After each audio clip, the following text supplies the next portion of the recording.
London में लीगी क़यादत की अहम बैठक। क़बल इस वक्त इलेक्शन का इम्कान मुस्तरद। पंजाब में तब्दीली की तजावीज़ पर गौर। इजलास के बाद वफाकी वज़ीर इत्तलात मरियम औरंगज़ेब PTI पर बरस पड़ी।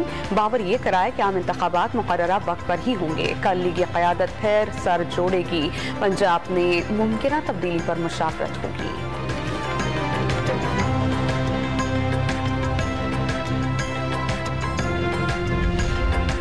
पंजाब में सियासी हलचल की खबरों पर कप्तान का लाहौर में डेरा। काबीना अरकान के साथ बैठक में वज़ीर आला पंजाब चौधरी परवेज़ इलाही पर मुकम्मल एतमाद का इजहार कर दिया। किसी भी तब्दीली की कोशिश पर भरपूर साथ देने की यकीन दहानी करा दी। इनकलाब रोकने के लिए इलेक्शन के जरिए पुरअमन रास्ता देने का मुतालबा। पीपल्स पार्टी और नून लीग में दरार पड़ चुकी। सरबराह अवामी मुस्लिम लीग का प्रोग्राम खबर से खबर में बड़ा दावा। कोई नहीं बता सकता कि 2 माह में क्या होने वाला है। शेख रशीद ने 30 सितंबर तक मुल्की हालात को अहम करार दिया। इमरान खान के दोबारा हुकूमत में आने की सूरत में उनके लिए मसाइल खड़े होते भी देख लिए।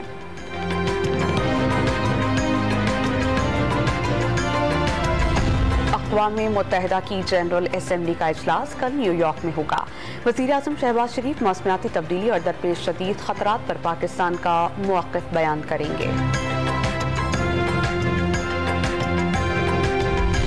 IMF का पाकिस्तान में सैलाब की तबाहकारियों से निपटने के लिए मदद देने का फैसला। मौजूदा प्रोग्राम में रहते हुए सैलाब मुतासरीन के रिलीफ और तामीर नौ के इक़दाम में मुआवनत की जाएगी।